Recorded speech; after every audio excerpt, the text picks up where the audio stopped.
Hello, welcome to Jason the Old Millennial. My name is Jason. I'm speaking to you here in my basement in the great state of Kansas. And I'm going to talk a little bit about my last week. I went on vacation, just got back yesterday, went to Branson, Missouri. Um, I went out with some family members. Got to go see a show about Jesus at the Sight and Sound Theater. Really amazing show. I mean, the set designs were incredible, and the sets moved around. The performance was great. It was a musical, really good music, and they had a screen behind the actors, and they could project images behind them in order to tell some of the stories about Jesus' life, and it was quite amazing. Maybe the most amazing scene I've ever seen in a play is they did the part where Jesus walks on water, and Peter comes out on the water, and they had a boat on stage, and they had something kind of looking like water underneath, so you couldn't see the bottom, of course, and the boat was moving like it was on water, and they had a projection behind it. It looked like there was rough waters. It looked like a storm. They had wind machines blowing wind into the theater. You hear lightning. It was pretty incredible. It looked like they were really on on the water in a storm. And of course, Jesus comes out. The actor comes out. Looks like he's walking on the water.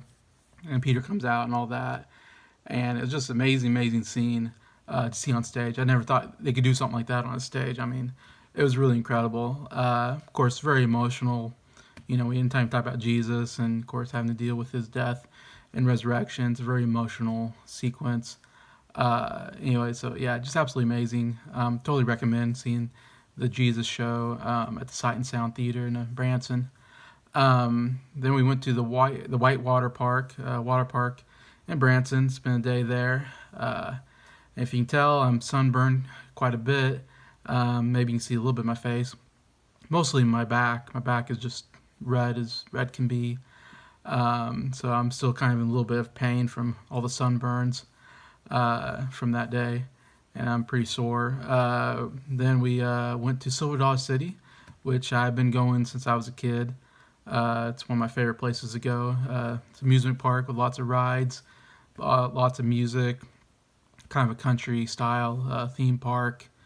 Um, yeah, and had a lot of fun. I was there for about 12 hours with family in 100-degree temperature, so the heat was quite a lot. I mean, I haven't been out in that kind of heat for quite a while, so that was pretty difficult. I was sweating quite a lot. Pretty tired because there was lots of walking in the park. Um, Anyways, in 12 hours, that's a long time. So I'm still sore from that day. I still can't walk right at the moment.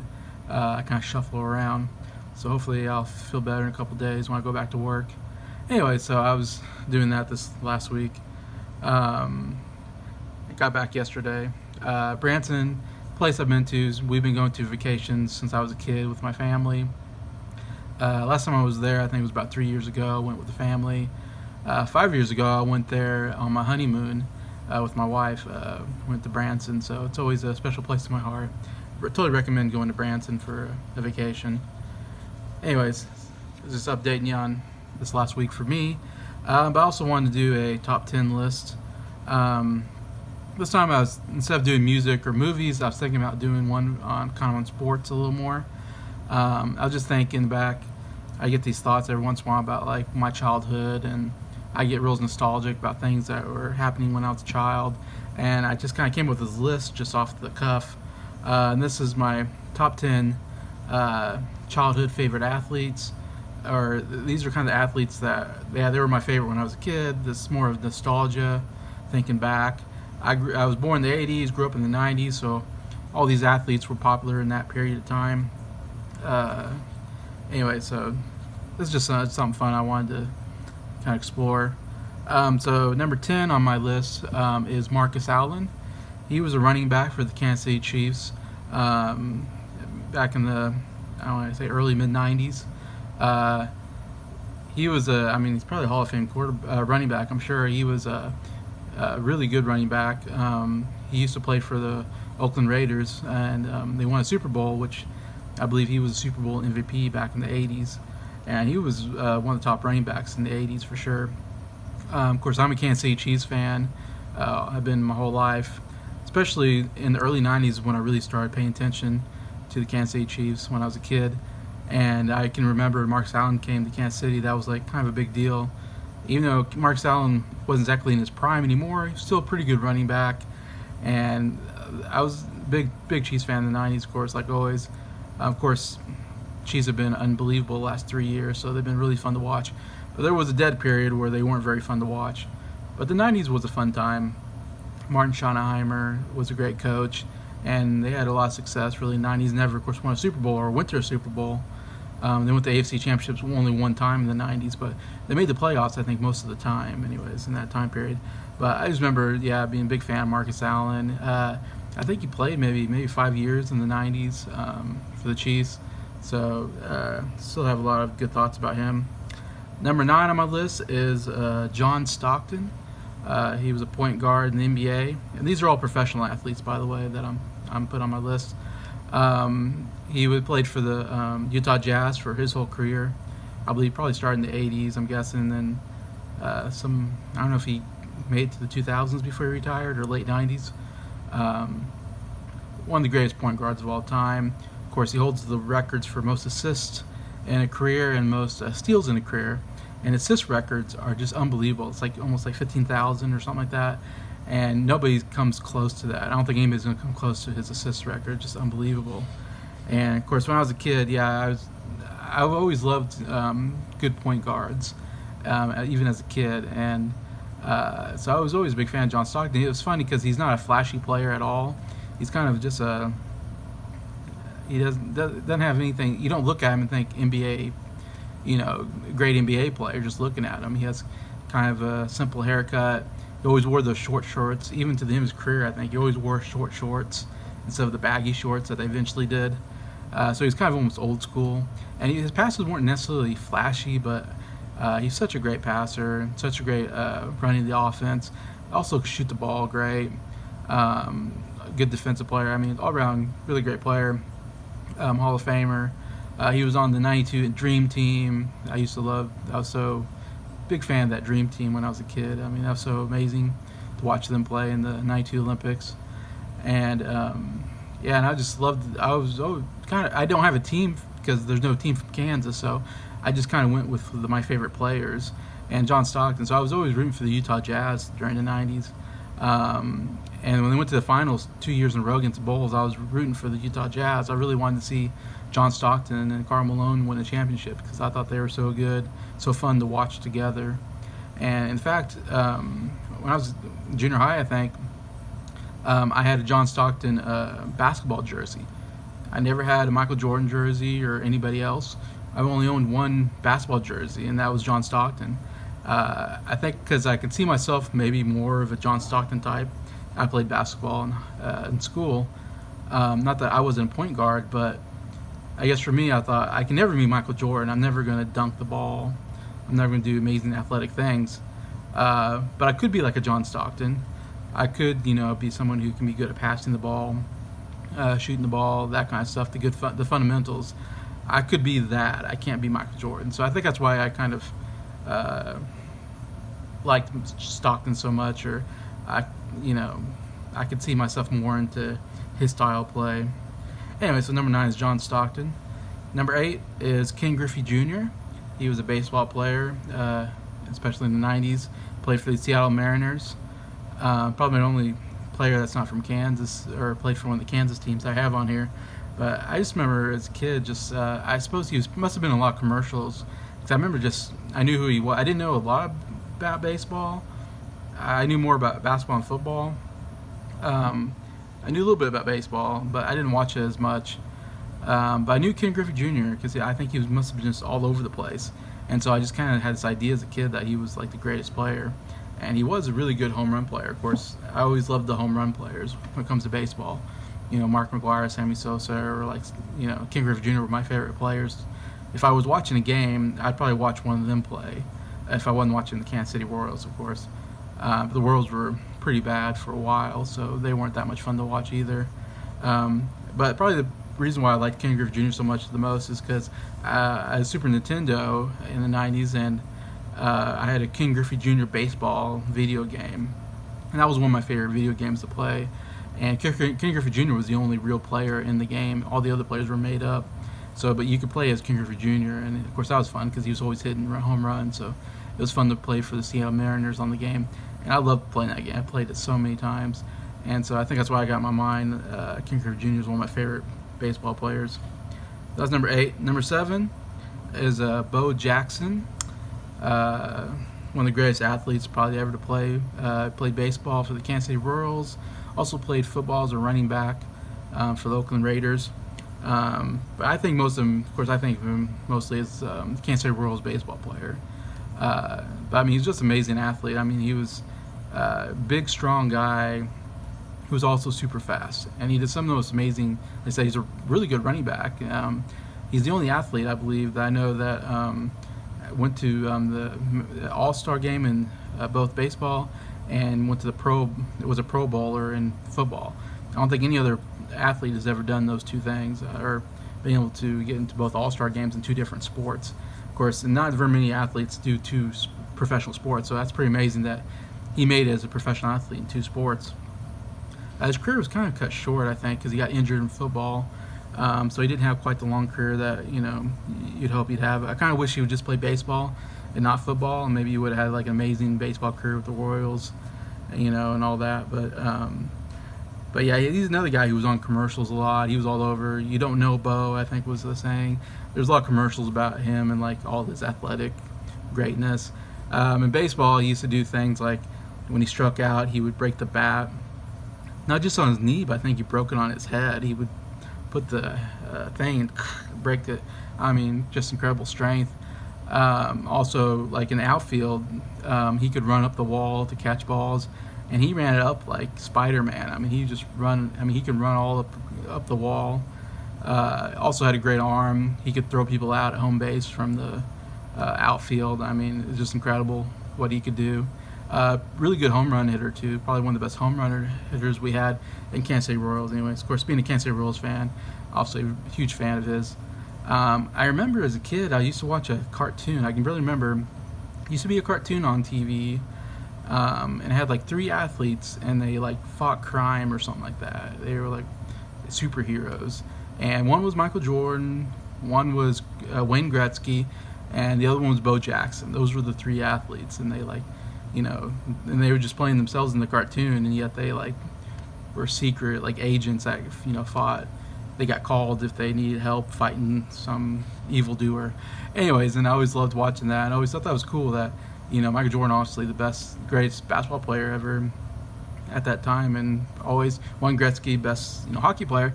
And for baseball, they had Bo Jackson they thought I guess the most popular baseball player at the time. So he was on the cartoon with 2 legends. So I thought that was cool. Anyway, so that's why Bo Jackson's number 7 on my list. Number 6 on my list is Magic Johnson, or also known as Irving Johnson, his real name. It goes Magic Johnson. Magic Johnson, of course, when I started watching basketball, really, Magic Johnson was kind of at the end of his career, really. He retired basically when I started, of course, because he got HIV, and he had to quit NBA, retire because of that. But I distinctly remember watching him in the All-Star game. He played in the '92 All-Star game. It was an incredible game. It's like my favorite All-Star game. He won the MVP. At the very end, he was just nailing threes, and different players were guarding him one-on-one, like Isaiah Thomas, maybe Michael Jordan. They all wanted a piece of Magic Johnson because it was his last, game, basically, and so that was a lot of fun. And the fact that he won the MVP on his last All-Star game. Then he played in the '92 Dream Team, obviously, and that was just so fun to watch. Magic Johnson, Michael Jordan, Larry Bird. Like I said, I mean, just some of the greatest players ever. To see them in one team was just, just really, just loved watching it. Just to see them play together for once. Anyways, and so I think as a kid, I knew Magic Johnson was like this great player. Obviously, his first name is Magic. I thought, wow, who's named Magic? I think it was a while before I figured out that his real name wasn't Magic. It was Irving Johnson. But still, I remember watching a lot of, old watching playbacks of some of his games in the '80s, and seeing what he did, and he was so fun to watch. The Showtime Lakers, of course, won like 5 championships in the '80s. They were a really run and gun team back in the day, and he was like 6'8", 6'9", and he was the point guard. Such a great passer, of course. He's like the guy that, if you have a tall guy that can pass it, you go, is this guy the next Magic Johnson? Because, I mean, he's the guy you compare it to. He's just one of the greatest. Also, I played basketball as a kid, and my dad bought me a basketball video of Magic Johnson, a basketball video of teaching fundamentals of basketball. And so it was Magic Johnson and some kids, and he was, you watch the video, and he teaches you how to dribble, how to pass, how to shoot, how to play defense, and he does it with these kids and shows them, and they do it. And they'd also show old footage of him, and all his like highlight plays as a player. And so I think I always had like a real high feeling of Magic Johnson because I used to watch his basketball videos as a kid to learn how to play basketball. Anyway, so I always thought he was one of the greatest. So going up to my top 5, number 5 for me is Barry Sanders, running back, played for the Detroit Lions, and he is from Wichita, Kansas, my hometown that I was born in. He went to Wichita North, where my mom went to high school. They didn't go at the same time, but I mean, that's kind of cool to say we got one of the greatest running backs ever coming out of Wichita. And so it's easy to be a fan of anybody who comes from your hometown. But Barry Sanders was one of the greatest running backs, especially in the '90s. He was considered the best running back at that time, probably. I mean, Emmitt Smith obviously was great, but Barry Sanders never was on a championship team, unfortunately. He was a Detroit Lion, I believe, for his whole career, but they were never very good. But I mean, he was so fun to. I mean, he was kind of a small guy, seemed like, but very strong, very fast, and he was one of those guys that just, could miss a tackle. I mean, when someone trying to tackle him, he was so good at getting out of the way, juking and jiving, and getting around people. I mean, it was just so fun to watch him play. Again, if I wouldn't watch the Kansas City Chiefs, I might have watched the Detroit Lions game just to watch him play. That's how much I liked him. Unfortunately, it seemed like he didn't have a very long career either. It seemed like he kind of got out early. Of course, running backs don't usually have long careers. I guess they get hurt often, but so I don't know where he is amongst the great running backs. I do know he was like one that got like over 2,000 yards in a season, which is very hard to do. Yeah, he was so fun to watch. Barry Sanders at number 5. Number 4 is Larry Bird. Of course, played for the Boston Celtics. Again, he was mostly in the '80s. When I started watching, he was kind of at the end of his career. He had a hurt back, and he was still playing. I still remember watching him play as a kid, but he probably wasn't in his prime, but he still wasn't bad. He still was pretty good. He still can put out a pretty darn good game. And he's another one I think I saw on commercials. Like him and Jordan used to do the McDonald's commercials where they played a game of horse to get the last fries or something, a McDonald's meal, and they say nothing but net, and they're shooting from all over the place. That was a famous commercial, and I was a huge fan. Watching him play, he was such a great fundamental player. I always thought him as like the great shooter. I always thought him as like, this 3-point shooter. Watch him now, he wasn't just a 3-point shooter like people today like Steph Curry, but he can do everything. I mean, he's an amazing passer. I mean, real flashy passing. Of course, shoot it. He can take you down low and score. He was 6'9". You can get your rebounds, get you a good steal to win the game. I mean, he hustled. I mean, just really played hard. Just a smart player. And of course, like I said, watched him on the Dream Team, which again he wasn't so good at that time, but still just fun to see him play and out there. And so a lot of it's seen as some of his older footage, and I don't know. I just like guys like that, like Larry Bird, that can do just about everything, and just so good at the fundamentals. And again, as a white person, I feel like, I can maybe be a Larry Bird. I'm not 6'9" though, so I can't do that. But I'm like, well, maybe I could pass and shoot the ball like Larry Bird. That's somebody I wish I could be like, was Larry Bird. I was like, I'm never gonna be Michael Jordan or Magic Johnson or something like that, but I can be him. Anyway, so he's number 4. Number 3 is Joe Montana, quarterback, famous quarterback. Started with the San Francisco 49ers, won 4 Super Bowls in the '80s. He went to the Chiefs in the early '90s. Played, I think, about 3 seasons with the Chiefs. So, again, most of his career was in the 80s. When I watched him, he was with the Chiefs, but I just remember as a kid, that was such a big deal to get Joe Montana because we all knew who Joe Montana was. He was one of the greatest quarterbacks like to ever play. And so when Joe Montana came to Kansas City, I mean, I was like so blown away as a kid. I was like, oh my gosh, we got like one of the greatest players to ever play. And so we were so excited. Even though he was kind of at the end of his career, he was still pretty good. Like I said, I think he played, I said 3 seasons, maybe 2 seasons. He only played a couple seasons before he retired. But still, I just won't forget that. And I'm forgetting if it was 93 maybe, somewhere around there. We had this one really great season. We went to the AFC Championship, and Montana had just a really great season that year. And they were so fun to watch. Like I said, again, with Marcus Allen at the running back. And we had some other great players there. But we lost an AFC Championship to the Buffalo Bills, who went on to the Super Bowl and lose to the Dallas Cowboys. But that was, up till recently, that was the most success we've had as a Chiefs fan. In fact, we didn't go to the AFC Championship game again until like 2018-19, whatever, when Mahomes came in. And then we've been to the AFC Championship game 3 years in a row now. But for a long time, I was like, man, it would be great just to get the AFC Championship. I never thought we'd get to a Super Bowl again. After I thought Joe Montana was our last chance because I didn't think we ever got another really good quarterback. We got some decent quarterbacks, but never a superstar like Montana. He's a one-in-a-lifetime type of quarterback. Anyway, so I always have such great memories of watching Joe Montana for the Chiefs. So he's number 3. Number 2 for me is George Brett. He was a baseball player, played his whole career for the Kansas City Royals. Mostly, I think he started maybe in the late 70s when he came in. Played throughout the 80s. He's a Hall of Fame baseball player, one of the greats. Had over 3,000 hits in his career, which is very hard to do. I mean, one of the all-time best hitters. He could hit home runs, though he wasn't a great home run hitter, not one of the top home run hitters, but, man, he could hit. Great hitter, doubles, triples, clutch in big games.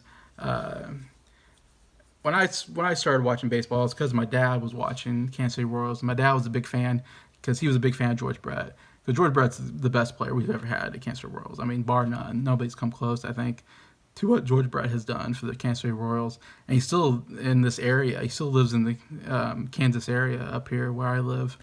And he was a coach. I think he was some kind of a coach for the Royals last time I heard. Or he's still in the organization. Anyways, I mean, he's forever a Royal, forever a hero to everybody in Kansas, I think. And I remember we'd watch Kansas City Royals games as a kid, and just because we wanted to watch George Brett play. And my dad always talked about how great George Brett was in the 80s. And so I always kind of grew up with this idea of George Brett being one of the greats. He was kind of getting towards the end of his career when I was starting to watch. I can remember him hitting his 3,000 hits, though. I remember that being a big deal. My dad said that's like an automatic Hall of Fame if you get 3,000 hits. And so I remember oh, wow, that's amazing.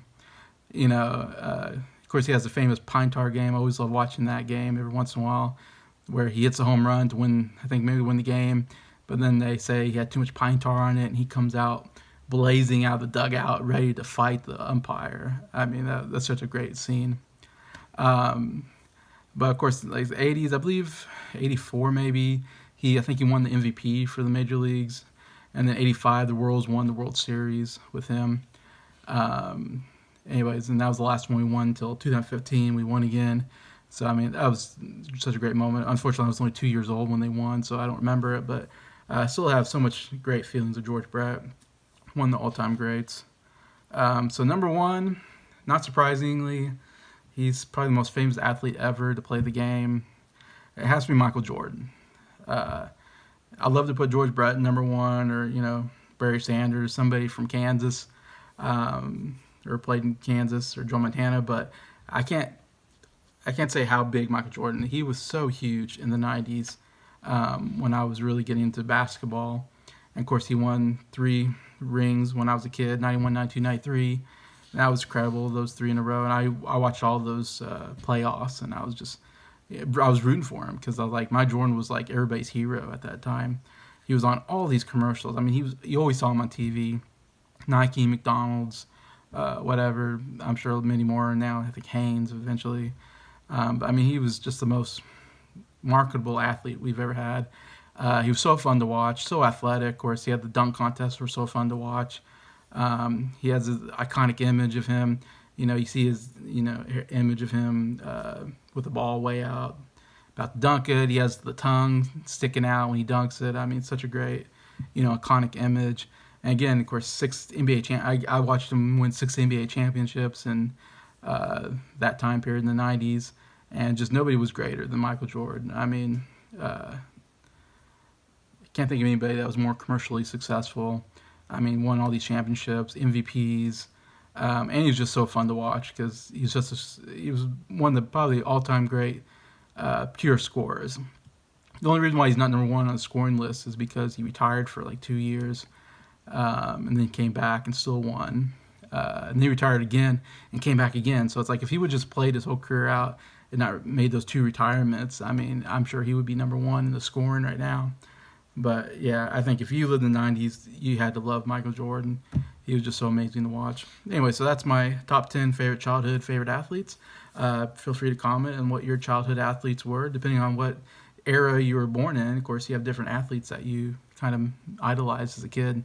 So those are 10 I thought of that I just, really have a lot of great thoughts on. Anyway, so thank you for watching this video and listening to me talking about my childhood.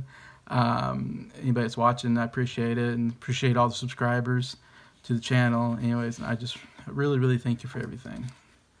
Have a good day.